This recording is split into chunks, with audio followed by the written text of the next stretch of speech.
This podcast is a member of the Place to Be Nation family. Visit us at placetobenation.com, the only place to be in your pop culture world.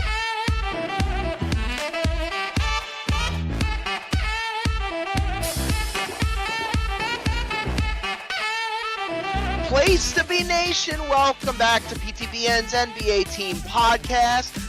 I am one of your co-hosts, Andrew Riche. I am joined by Adam Murray. Adam, we never really talked about this before, but I'm just going to tell you, I think this is your favorite episode of the season always, the trade deadline and all the different deals.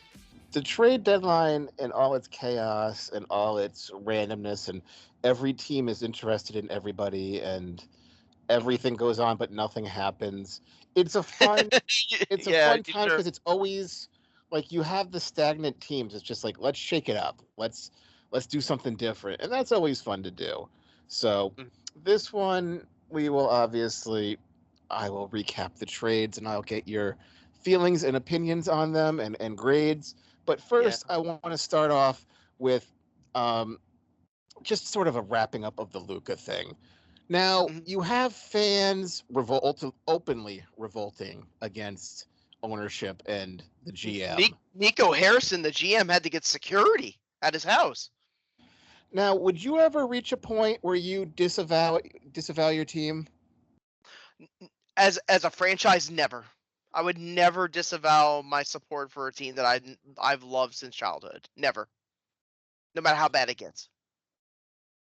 Like, I was thinking about that. Like, if something just happened and they just swept the rug out of me from under like that, I don't think I could just abandon them, but I could see myself becoming just a free member. Like, I will watch. I will not, I'll follow along. I'm not going to support anything or buy anything. So the reason for me that it's not as difficult for me to accept mediocrity or even below mediocrity as a fan of the Pelicans is the fact that, and I think we've talked about this before freelance on the show, but I'll just repeat it, that I didn't have an NBA franchise locally to root for until I was in college, until 2002. So for me, and I had been following NBA religiously up to that point, like for probably like 10 years. So like before that, up to that point, it didn't really bother me that much. Like now, Dallas has been around since the late 70s, early 80s, and the Saints have been around. That's a better example. The Saints have been around since the late 60s, since I've been born. Like, I could never turn on the Saints. Never. And so I don't know what kind of diehard Mavericks fans. Well, let's say they did that to Drew Brees, and they all of a sudden they traded Drew Brees to I'd be upset. I mean, yes, Dallas. I'd be upset. But would I never go to a Pelicans game again? No. I mean, I'm not that. I don't think I'm that cutthroat. And I'm gonna be honest with you. I think a lot of fans they talk a big game and they will support the team. We already did the whole deep dive about Luka AD, about how good they could be or down the long term, short term, and everything.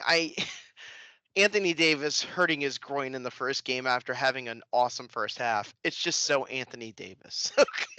I don't know what else to say.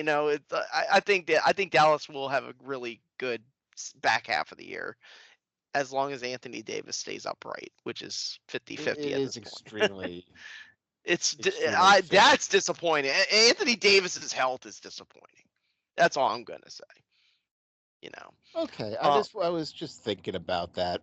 Like, what would you do if, like, again, Drew Brees were just randomly traded to Dallas, and like, the trade deadline for just a first round pick, and you're like that? Adam, I have had two superstars in the NBA ask out of this place. Nothing can change my loyalty. Okay. Well, that's why I moved it on to the Saints. Just I was just wondering.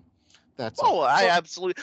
Yeah, let me say this though. I do want to throw one thing at you, and this was a weird blurb that I did not know until after the deadline had passed. This was, even though, Luka AD was the earthquake, and the rest of it was aftershocks, some more significant than others.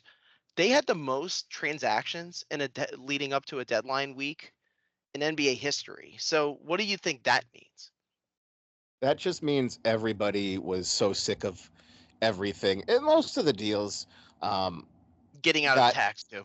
Yeah, a lot of tax dumping, a lot of more minor deals than usual that got grouped into bigger deals. Like I couldn't even keep track of how many times PJ Tucker got moved, and it was just you had to wait till the deals consolidated. It's like, well, they flipped him to Miami, then he somehow went to Toronto, and then somehow to Utah. Well, then it became a 5-team trade somehow. So we're just gonna go through them. I will get your grades, kind of like a mini-sode. So just sit back and let's start with the earliest one of them all, the De'Aaron Fox going to San Antonio. Okay, San Antonio getting peek behind the curtain. That deal happened right after we recorded our Luka episode. I just want but everybody was already in shock with the Luka episode, so thankfully everybody was all talking Luka for a couple of days, and that one took a couple of days to stretch out. So San Antonio gets De'Aaron Fox and Jordan McLaughlin. Sacramento got Zach LaVine and Sidi Sissoko. In theory, a Charlotte first. That's not gonna. They're not gonna be out of the lottery. So 2 seconds from Charlotte, a Spurs first, Minnesota's 31 first, their own 2028 second, and 2 more seconds, and Chicago got their first back. Kevin Huerter, Zach Collins, and Trey Jones. What are your feelings on that big one? Well, the loser is the Bulls. I mean, I think at this point, Karnisovas probably has to get the GM for the Bulls. Jerry Reinsdorf needs to have a serious conversation with him and say, hey, if you can't make it, I gave you the room to spend money to get free agents here in 2021, and now they're both Sacramento Kings, Zach LaVine and DeMar he gave him DeRozan. money. Okay, that didn't work out. Then reportedly a year ago, ownership said, we'll let you tank. He said, no, I don't want to tank. And he held on to every asset way too long. And all you get is your pick back. Nothing. Like you couldn't even get a pick for Giddey. And I'm not saying that Kevin Huerter is like a bad player. I think he's overpaid. But then Trey Jones is a non-scorer, and Zach Collins is just a contract that was sitting there that the Spurs were ready to unload at any point. The Spurs won that deal simply because they did not have to give up Stephon Castle, Keldon Johnson, or Devin Vassell in this deal, so they won the deal. You know, and. Like I just really you didn't ask for Castle. Like I don't, When you look at the deal on paper, it looks like the tanking team is the Kings. They get all those picks. They get LaVine, who is very well known for tanking as a player when he's somewhere he doesn't want to be, and the LaVine DeRozan reunion with Sabonis instead of Vucevic, I have many questions about that one, but I feel like the Kings are the ones that are trying to blow it up now. But this is like a just somebody who has no clue who's still trying to go all in. Like you go all in, we get DeRozan. He isn't going to put. Well, we need Zach LaVine. Like that doesn't make you better. Like you're just throwing bad money at bad money, and okay. Charlotte and Oklahoma City swapped seconds. New Orleans dumped Daniel Tice. They got $1 million. Yeah, the Thunder immediately cut Tice. Yep, and the Thunder got the worst of the Pelicans Magic 2031 second. Sacramento gets Jonas Valanciunas for Sidi Sissoko in 2 seconds. So Washington kept him just for 2 seconds. Like that was the Denver 2028, Sacramento 29. Like let me say this about Valanciunas. Now we know what the motivation was about signing that MLE, because when he signed it, I thought to myself, Adam, he could probably have gotten a little more. But now I realize, I know why. He signed that deal because that's the perfect amount of money to fit onto a playoff team. But I mean, look where he wound up, But he could have gotten more money. Like it made no sense for going there. And then Washington, like, okay, I get it. He and Sabonis know each other, and they've played with each other on the Lithuanian team, so they have that history, and they might have just been doing him a solid by doing that and trade him. I mean, they already waived City Sissoko. Maybe So the Kings thought they were acquiring Travis Kelce. I don't know. He does look like Travis Kelce. But Valanciunas is the same thing as Sabonis. He's a decent offensive center who absolutely gets blown apart on defense. Yeah, but they need size. You can't just have Sabonis playing center and having nothing else. So you still need somebody who's tall. The Celtics dumped Jaden Springer, and they gave a 2030 first, and they swapped a couple protected picks that won't convey to Houston. Detroit gets KJ Martin from Philly. They get KJ Martin, 2 second picks, and Philly just gets the roster spot. Well, I might need to double check that because there's some complication about that part of the deal that I think KJ Martin's going to Utah. Okay, then they did a last second redirect on it, but I don't know if that's true or not. We're working our way down because that didn't get lumped into a bigger deal. Understood. Gotcha. Yeah, that was early in the day. Yeah, so Philly dumps him for, gives a couple picks to get rid of him. Mm-hmm. They dump Caleb Martin, and Martin's physical was sort of iffy, so they had to throw in a second round pick, and they get Quentin Grimes and a second round pick this year. Yeah, we don't hit the goal for Philly there. Get under the tax. You might not be a playoff team, so get under the tax. They were like maybe 10 million over. They got under by getting rid of Martin. See, now this one, let's just peek in on this one a little bit for your thoughts, because Quentin Grimes, we know, became expendable because A, he didn't sign an extension because he bet on himself. B, because they got what's his name from LA, Crosby. Max Crosby. Mm-hmm. They got Max Crosby. I'm sorry, Max Christie. Max Crosby is the Raiders lineman. Max Christie, number 00 is what he's wearing now in Dallas. So they got Max Christie. So Grimes became expendable because they're sort of the same player. But Philly poached Caleb Martin only to dump him for a younger player. But Caleb Martin's still better than Quentin Grimes, no? Yeah. I mean, Caleb was for a great trivia question, who was the leading scorer for the Heat in Game 7 against the Celtics in 2023? It was Caleb Martin. So he got red hot and he couldn't miss a shot. So he's got playoff experience. He's a guy where he tops out talent wise at a certain point. I think Grimes talent wise can actually top out to be a little bit better later in his career than Caleb Martin ever will. Because because his shooting, when he shoots the ball well, when he's not injured, Grimes is great. He would have games where he would score 20 points off the bench for Dallas. So but he's a shooter, and that's it. Caleb Martin is a glue guy, a defense guy, get under your skin type guy. Mm-hmm. A plastic man. Yep. Yeah. So I thought that one was a trick. Okay. Philly continued to dump people. They got rid of Reggie Jackson. And they gave a first-round pick, the worst of a 2026 between Houston, Clippers, and Oklahoma City. They get a two-way player, Jared Butler, and 4 seconds. Can I give you my hot take on that one? I think Jared Butler's going to land with a contract in Philly. But that's just strange. You swap a first-round pick for 4 seconds. Like... I mean, do picks have any value these days? I wonder if the Wizards just had a multitude of seconds from all the various deals that they had made leading up to that point anyways. And they just needed to upgrade it to a guaranteed first. And they knew they were never going to use them, right? Yeah. Okay, so now we're getting... By the way, if you're Washington...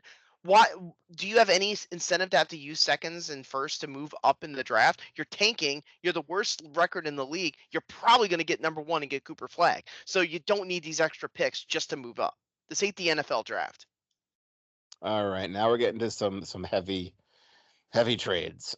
Now we got a 6-team trade. Jesus. Golden State gets Jimmy Butler. This is a big Jimmy Butler trade. Yeah. Miami gets Andrew Wiggins, Kyle Anderson, Davion Mitchell, Golden State's protected lottery first, which, In the West, you can easily fall out of the playoffs with just a bad week. I think it's a top 10 protection. Yeah. Yeah, top 10. Detroit gets Dennis Schroeder, Lindy Waters, and a 2031 second. Utah gets KJ Martin, because that's why you're like, oh, didn't he move to Utah? They were separate deals. Josh Richardson, 2 second-round picks. Toronto gets PJ Tucker, a second-round pick in cash, and Philly just gets an $8 million exemption. Okay, so I don't want to overreact by the first game, because by the time we record, there's already been a game played where Jimmy looked good against Chicago. It's Chicago. And Curry looked happy. Curry, for the first time in since the Olympics, actually smiled. So I don't want to overreact. Say, oh no, the Warriors are back again. But I mean, I think the Warriors probably got the best player in this deal. But I think the team that's probably going to be the happiest with the haul that they got is Miami, because they got the first round pick and they got Wiggins, who is not a bad player. But isn't that they sold a little low on Jimmy?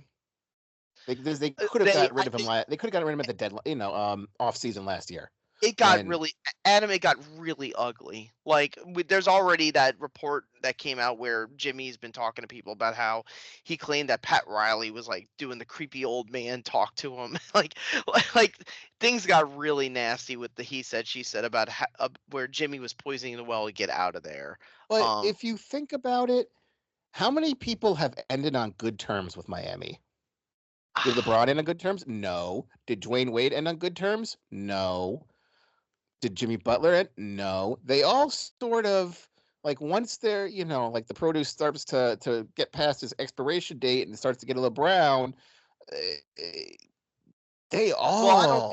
I don't think it's Mickey Harrison and Andy Ellisberg. I think it's Riles. And I'm not saying Pat Riley is out of touch. I'm not saying that. What I'm saying is that Riley has a lot of clout, and he has a vision for the way things are. And when the vision's not his way, he's going to lip off. And because he's Pat Riley, people will pay attention. So when he said that press conference back in the summer saying Jimmy Butler needs to keep his mouth shut, that was the end of it. That, to me, when it came to Jimmy and Riley, that was the end of their relationship. And Riley just didn't realize it until it was too late. It just got ugly, and then Riley's like, "You don't tell me what to do." And I mean, as far as it goes for the team, I mean, Wiggins fits. They lose a lot of toughness from this. Rozier and Hero don't really, they're not big defensive guys. I'll say this about Wiggins: he was shooting the ball better this year compared to the previous year. So, I wonder if Wiggins actually might wind up fitting well there, because I don't think they're going to move him immediately. I think Miami ideally in the summer would like to move Wiggins, but he's got 2 more years with a player option at $30 million. I'll say this though, because of the fact that they have paid luxury tax over the last few years with Jimmy Butler at the head of it, with Adebayo and Hero and Duncan Robinson and even Kyle Lowry when they signed him back in the day. What I would say is this: if you are a potential free agent in the summer in Miami, you need to pack your bags. So Duncan Robinson, Davion Mitchell, who you'll talk about later, Alec Burks, these people are not going to be with the team next year. They are getting under that. They do not want to pay tax anymore. They are going under. Well, they wanted to flip Kyle Anderson to Toronto, but Toronto made a separate deal, and Miami's like, okay, well, we're not going to be angry because you guys said we're not going to guarantee this. What I'm trying to say, Adam, is that Miami was in the market for diminishing returns, and it's not going to stop here. It's going to keep going. Yeah, no, Davion Mitchell was part of this deal. He got lumped into it, so. Got it. Detroit gets their backup shooter to take pressure off Cade Cunningham and Schroeder, who, just didn't fit. Detroit from the money standpoint had no pressure. They're literally at the salary floor. They could have taken any. And they were smart enough not to add a stupid long-term deal. They just got, you get Schroeder. He provides a little, veteran experience, and that's it. Okay, moving onward. Toronto sells Brandon Ingram on 30 cents for the dollar for Bruce Brown, Kelly Olynyk, a first and a second. So what is Toronto doing? So that's a first round pick they got from the Pacers in the Siakam deal. Yeah, that's this. Yeah, so you basically flipped Siakam for a more expensive Brandon Ingram. I wonder if they're going to try to talk. They're going to try to fit him into the lineup with RJ and Quickly and Scotty Barnes, and they're going to try to talk him into signing like a smaller extension. They have to. You would think they already have an extension lined up, because why would you trade a first for a player who's going to leave? Mm-hmm. Like, that just is the most mind-blowing. The only problem with that one, though, Adam, is that if say you convince them to take less than $30 million like for 2 years, that's solid for Brandon Ingram, I guess, because at his best he's a good player. He's just never healthy, and he's not a playoff. His playoff performances have been bad. But the problem is now that gives you 4 players above $25 million in salary. Yeah, but what are you doing? But what are you doing? You're a tanking team. Why are you making moves like you're making a push? Everybody is confused by this. As far as New Orleans, you had to get rid of him. You weren't going to re-sign him. So at the end of the day, as a Pels fan, I was disappointed. It was an eventual disappointment. I had the feeling of like, we are not going to get in return what we could have gotten out of Ingram if we traded him in the summer, but it was a deal that had to be made because he was an expiring deal. Everyone knew he was not going to stay here, and it was time to move on. And we got basically pennies on the dollar. And you know what? That's fine. Bruce Brown can come in, get some minutes. Kelly Olynyk, I don't know. I think he's actually got a second year on the contract that we inherited, so we might actually keep Olynyk. So we'll see. It again, just a mystery deal for Toronto. And last in the heavy lifting of, I don't understand it, and just wow, this trade backfired so bad. Marcus Smart gets dumped. He gets dumped to Washington with Colby Jones, Alex Len, and Memphis's first, who they couldn't. Memphis tried to be too cute, and then they couldn't. Brooklyn was like, "Oh, we're not going to give you Finney Smith. We're just going to trade him to Lakers for guaranteed seconds." Mm-hmm. So Memphis had to unload their first round pick and Jake LaRavia, who they didn't put a fourth year on him, and he played better, so they can't pay him anyways. So right. You have to dump Marcus Smart with a first. You bring back Marvin Bagley, who may have another year. Yes. What it is that he had guaranteed $12 million on this year. So yeah, this year. Does he have one more? No, he doesn't. But that was the one trick about that deal, the one catch for Memphis. It's like, okay, the Wizards said, okay, we will take Marcus Smart's contract, but you got to take Marvin Bagley's $12 million this year, and they did it. Well, because it's less, but they have to take something back. But Marvin Bagley's not going to see the floor, Adam. But just, you traded 2 firsts to get him and Kristaps. You helped the Celtics win a championship to get Marcus Smart, and then you have to dump him for Marvin Bagley and Johnny Davis and their 2025 second round pick back and Sacramento 28. Like, that's just really, like, for a team as smart as Memphis and all their great talent evaluations, they're just bad traders. Yeah, I mean, I think they were the team that made quantity-wise the most deals. And I have no problem saying the Wizards got worse by the end of it. I think the winner in a small potato sense was Sacramento, because they got LaRavia. And I think LaRavia, even though he's got a restricted free agency coming up, not this summer, but the following one. No, he's unrestricted now.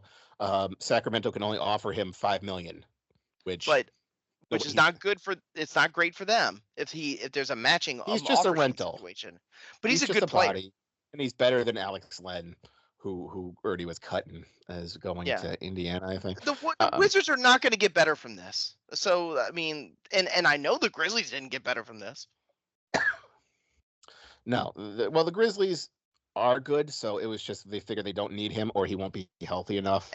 And also they wanted to avoid the tax so they could and this is the other problem with this is the other important thing we have to mention about the new CBA. You have to be under the tax and you can't be at the apron if you want to be able to sign buyout players. You have to be under it. So the Memphis got under it by dumping Smart's contract, even though they had to take on Bagley's contract. Just very poor Memphis trade.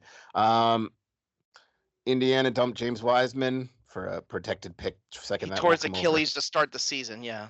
But his contract was not guaranteed next year.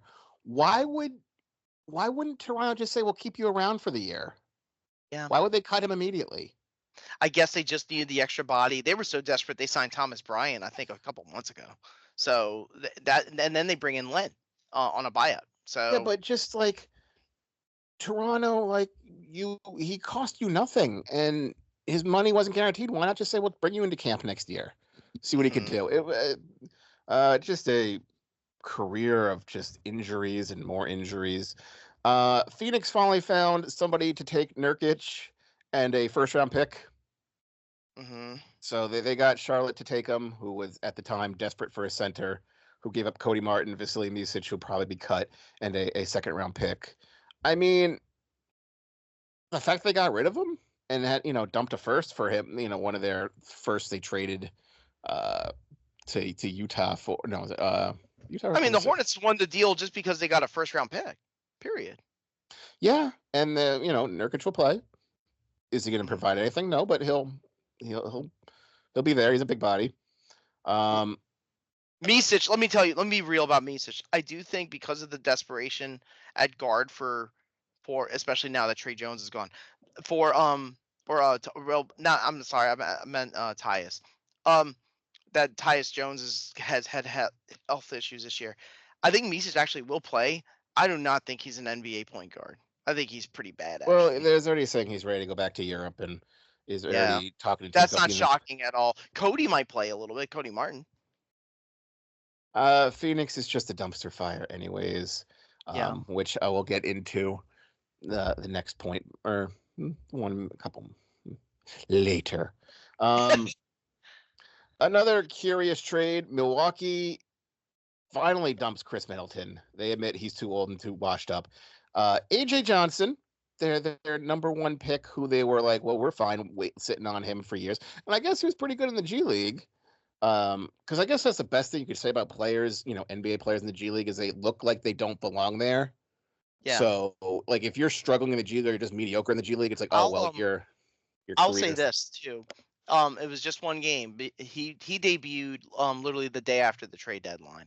Goes down a baseline, offhand tomahawk dunk. This dude's an athlete. So I don't know if the Bucks gave up on him too early. They probably did, but they did get. They did. They just had no. They have no. You have a coach who never plays rookies. You have a team that's in win now mode. Like I thought, we'll give him 2 years to sit and learn. And nope, they just dumped him. They bring back Kyle Kuzma, who everyone's like, well, that's a bad trade. Yeah, but they got Kuzma, Jericho Sims, and a second-round pick this year from either Detroit, Phoenix, or Golden State. And they picked up Porter in a later deal. Yeah. And a protected second round. Spurs get Patrick Baldwin and cash. New York Knicks get DeLon Wright and cash. Backup point guard for Jalen Brunson. That's all it is. So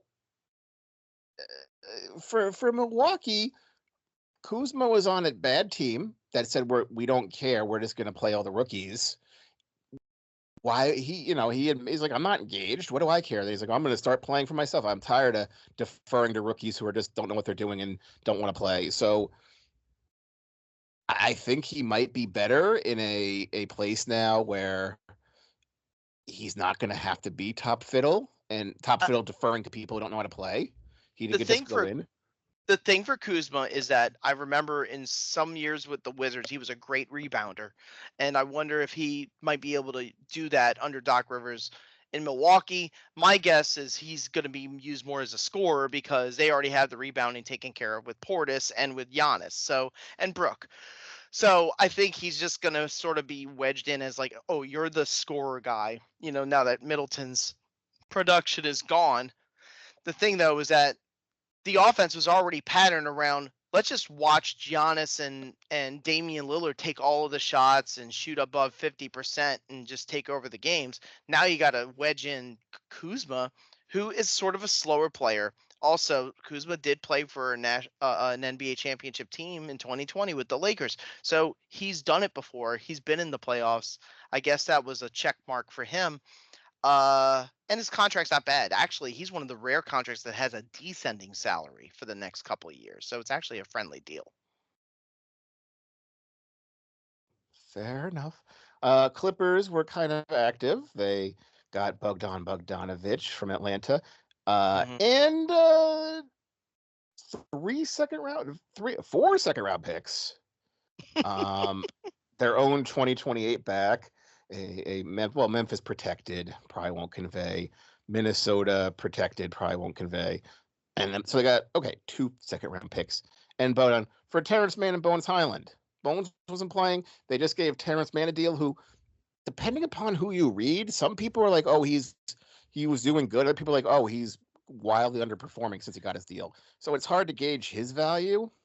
Yeah, it is. What's Atlanta doing? Just dumping, and we're going to get to the other Atlanta trade in a second. I want to defend. I am going to try. There's 2 teams in the East I'm going to try to defend. One is Orlando, which we'll talk about in a minute. The other one is Atlanta right here, which I'll talk about now. I think they just had to get under that tax line because they were not going to go far in the playoffs, even if they had a fully healthy Jalen Johnson, which they don't. He's out for the season, and Okongwu and Dyson Daniels, who was a steal in the DeJounte deal. They were in Trey. They were not going to go far. So they said, okay, if we're not going to be like a deep playoff team, let's just sell DeAndre Hunter. They had already had they already wanted to get rid of Bogdan for quite a while. That's why the picks went with him to the Clippers. Man, I think can fit well. He's got nice game when it comes to like almost very similar to Jalen Johnson and Dyson Daniels. He's just not as long armed as they are. So I think he can actually fit when they all play together, but we're not going to actually see that potentially until next season if Ban is still there. I just don't think Atlanta has the ambition to be a good team by the end of this year. And some Atlanta fans are upset about that. And some people think that it's going to come back to bite them because they think that Trae Young's going to be dissatisfied and ask for a trade. My conspiracy theory is that's what Quinn Snyder wants because he doesn't want Trae Young. So at the end of the day, I think Atlanta is sort of in a kind of a soft reset mode. And the Clippers swapped Kevin Porter for Marjon Beauchamp. Kevin Porter. I'll tell you the one interesting thing about that. They actually took more money. They were already at the tax apron, and they actually took on more money to do that deal, which tells me that they like Marjon Beauchamp. No, it was just Kevin Porter shot but didn't play defense, and his numbers with him on the court were worse than him with off. And he signed a 2-year deal with a player option, not a team option, which is very strange for somebody who'd been out of the league and looking to get back in. So they weren't going to keep him anyways. Beauchamp, his 4 years at Milwaukee, developed less and less and less and less and played less and less. This was supposed to be his year. Like, this is to make or break it for you. And so, I mean, they're just swapping end of the bench for end of the bench. And then we already mentioned a little bit during that Luka deal because it had happened a couple days earlier that they had picked up Drew Eubanks as a rebounder, and they got as a buyout candidate because they were under the tax limit and they were allowed to do it. They got a buyout candidate in Ben Simmons. I think Ben was thinking about that or Cleveland, but I think at Cleveland he wasn't going to get any playing time. That's why he went to the Clippers. No, because he fits better in LA. In LA. Yeah, because he doesn't. I think he lives in LA, to be honest with you. Okay. Now the confusing, convoluted trade that it took a while to dissect this one. Cleveland gets DeAndre Hunter, a 6-man of the year candidate who looks like he could fit in Cleveland's system. He was in the betting odds as the leader for Sixth Man of the Year up to this point, until Peyton Pritchard went off. Atlanta gets Karis LeVert, George Niang, 3 Cleveland seconds, and now a 2028 swap with the worst pick between Cleveland and Utah. And here, the most convoluted swap you will ever hear. Mm-hmm. Okay. Atlanta will have the right to swap the worst pick between Atlanta and the Spurs versus the worst pick between Cleveland, Utah, and Minnesota. Well, that'll be Utah. Like, no, the worst as in the not as beneficial. The lowest pick. The lowest pick. Right. Yeah, they're between them and the Spurs. They have the right to swap that worst pick versus the worst pick of 3 other teams. It's just like, who in the management said, let's just do a swap? That makes it look like we won. Do you know what made my eyeballs big when I saw that? Did a 60-win team actually get better at the trade deadline somehow? Because that's what the Cleveland Cavaliers just did. That's what they just did. They just got another good They got another good 3-point shooter off the bench. In reality, can he fit? Can they get? Can they all work and build this thing in a short amount of time? You hope so, because that's the risk you take of this team's on fire, this team's rolling, this team's good. Why mess with chemistry? Cleveland decided to mess with the chemistry a lot. The biggest problems with DeAndre Hunter is that he doesn't pass and that he doesn't play defense. That's why they were bringing him off the bench. Mm-hmm. That's the problem. Finally, the trade that got rejected, and it only got rejected because the deadline had passed. If it was still earlier in the deadline, it would have been canceled. Yeah. No, they would have amended it and probably added a couple seconds to it, as like the Isaiah Thomas trade, or even the Caleb Martin one. Dallas is like, I don't know. It doesn't look like he'll come back in a week. I'll give you another deal that happened like this. Before you talk about the Charlotte LA one, Gary Payton II had a deal like that where he was going back to Golden State, but he failed his physical, so they had to change it. So, Lakers desperate for a center, trades for Mark Williams. Everyone's like, well, this is the guy who will fit. We're just sort of worried. He's only played like 80 games in 3 years. Well, he failed his physical. And Dalton Connect, Cam Reddish, a first and a first-round pick swap, back to LA. I really wonder what happened in this physical. Was he lifting barbells and his eyeball popped out? Like, what the hell happened that convinced them that, we cannot do this. We would rather have Dalton Connect and Not Cam only Reddish did you fail your physical, it was just like, we don't think he could, like, finish his deal next year. Like, this guy is just damn. And let me be clear about this, Adam. I don't think Mark Williams tanked his physical. This happened a long time ago with a guy. Oh my God, I'm trying to remember his name, but he was a big man for the Rockets, and he was going to the Pels, and he intentionally failed his physical because he didn't want to go there. But for Mark Williams, I think a lot of people were like, wow, they got Mark Williams. This is a guy that's had 5 blocks in some games. He's had double doubles. He's looked good. I just can't. And this was like up till maybe like 3 weeks ago. That's why I was shocked that his physical condition was so bad that the Lakers were like, nah, we're having buyer's remorse. We don't want to do this. Yeah, the price is too high. And 2 first with it, or a swap and a first one with it. Yeah. Again, the fact he's only played 85 games in 3 years wasn't red flag enough. How do you feel if you're Dalton Connect? My God. I know it's going to be. Austin Reeves thought, okay, I'm the white man. I'm the white hope now. I'm the one. And here comes Dalton Connect back into the lineup. Yeah, that's just hey, welcome to the NBA, rookie. So, that was kind of awkward. So, of all the teams that traded, who were some winners and losers of this group? Well, I think the Lakers in the short term lost this one, because if they had Williams, even with his poor shape, I think they would have actually done better. Okay. Spurs, big winner, didn't have to give up any young players.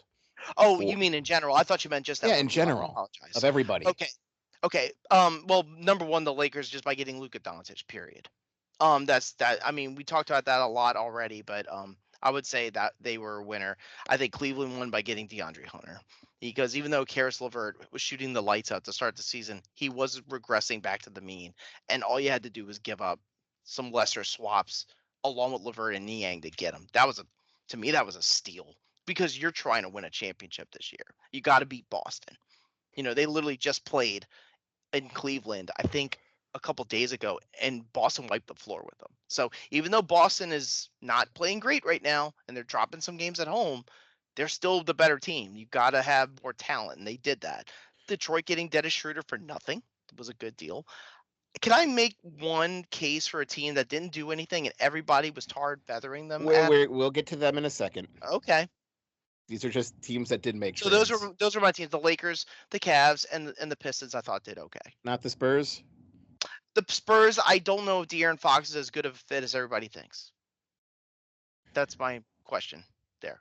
Okay, and the loser, Chicago. Okay, besides the obvious, Chicago. Anyone? Washington, because they somehow got worse than being a 9-win team. See, I disagree because you don't have enough young people to start to build around. You just have like 3 or 4, people. Yeah. So there's no point of having a full-fledged youth movement. So why not try to rehab these old guys' image? Maybe you could trade them, in the off season. So they were able to get first-round picks and get some.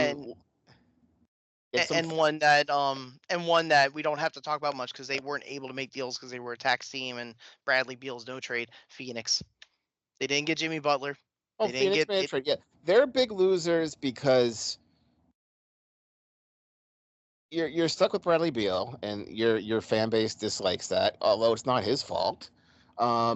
You now make a moody player even moodier by openly saying, "Hey, we want to end this experiment."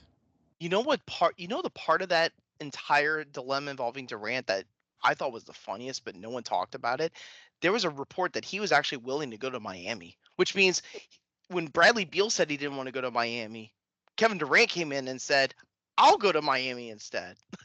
That tells me, Adam, that Durant's got one foot out the door. And I don't think Matt Ishbia cares that much because if Durant leaves and they get little in return, that means they get closer to the but teams were lining up to give. Teams were offering a ton for Durant, so it wouldn't have been Butler for Durant. It would have been Warriors were calling, but that's a Draymond Green thing. They didn't. Yeah. He did not want to go back there. And the Warriors were offering like Kuminga and first, so Miami would have had to offer first, which they don't want to offer firsts. Correct. And have to be like, okay, we'll give you Khalil Ware or Pell Larson and first, and like they don't want to have to sell Jimmy Butler and pay. What I'm trying to say is, even though this season's not over, but if it goes the way we think it's going to go for Phoenix, the 2-year window that we talked about when they got Durant in 22, it was a failure. It's going to close, and then Durant's going to get moved in the summer. Where he's going to go after this, I have no idea, because he only got 1 year left on his deal. Also, I will put Sacramento in the loser category because, like, you just look like your ceiling is so low, and it just doesn't, like, that's all you got for Fox was a player who doesn't make your team. It's not going to get you over that hump. Their offense is so much worse now. Their offense is worse. Their defense is worse. They're just an expensive team who's acting like they're going all in. It's just they don't. It's just sort of ugly. I like what the Clippers did. I like what getting Beauchamp, Bogdan, and Ben Simmons is what you mean. Yeah, they got, again, they solid from a team that was just super top heavy. We got Bogdan. If he's having an off, if he could bounce back in a new place, that a nice little second unit lights out shooter.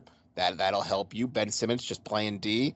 Kawhi Leonard is playing. I know we haven't talked much about the actual games because of all the trade talk in the last 2 episodes. Kawhi Leonard's playing again, and he's actually playing well. So is he All-Star Finals MVP Kawhi Leonard? Absolutely not. But he's there. He's playing games. All right, we are going long here, so we need to start wrap this.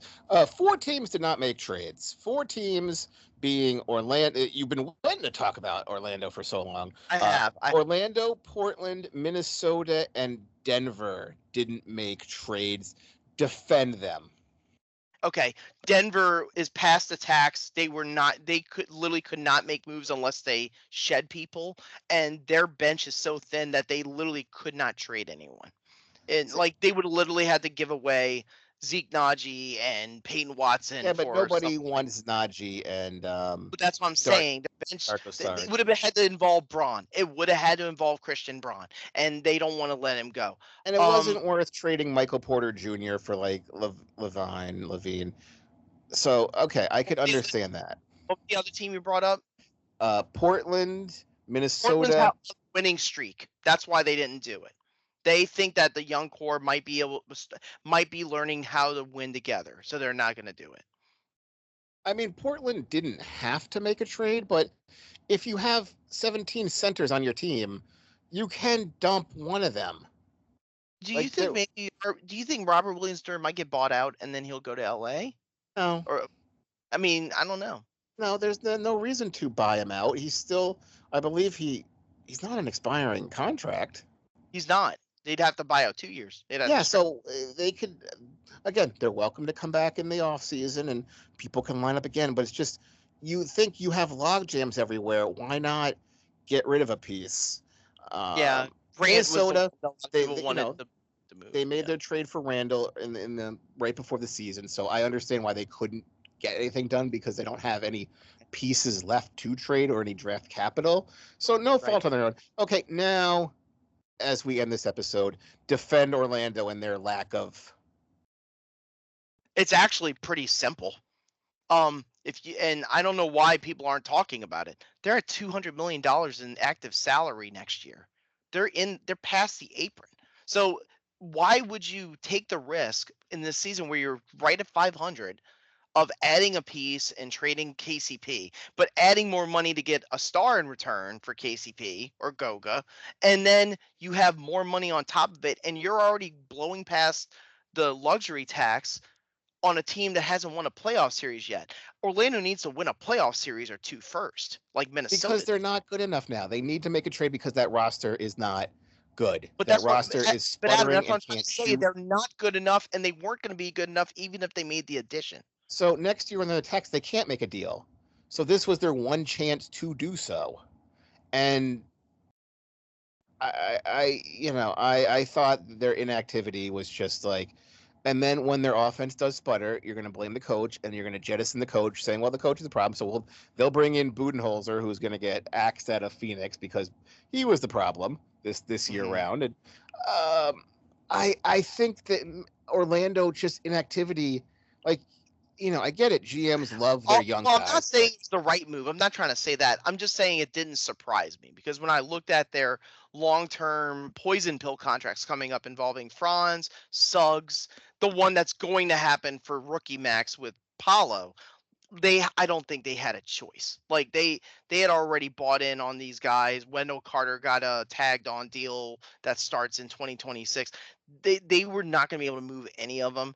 They had the torn oblique, weirdly, the same injury for two guys, a torn oblique, meaning Franz and Paulo. Then Mo Wagner tears his ACL. So it's like, all right, this season's a loss. So why are we going to sit here and add a star and try to save a mediocre season? That's my feeling about that. I think Orlando could still make the playoffs. I'll say that. Playoffs? I don't know how far they'll go. I mean, the East is starting to look, and the trade. I don't think the trade deadline really changed my mind about any of that for the East. I think I know Indiana had a good month. I know Indiana had a really good month of January. I think there's really 4 teams to look at in the East: Cleveland, Boston, New York, and Milwaukee. And Cleveland and Boston to me seem like on a collision course for the conference finals. In the West, I think it's kind of interesting. I think some of these teams did get a little bit better, and I don't think the Thunder are as invincible as people think. All right. Well, that was the trade deadline. Andrew Riche recap. So, it was a fun one. It was a lot of deals. And then the deal to end all deals. As we're talking, we haven't seen it yet. Like, what do you think Luka's going to look like as a Laker? That's for a different day. This was just the rest of the deadline after the complete Luka shock trade. So, all right, for Andrew Riche, I'm Adam Murray. Have a good one. Take care.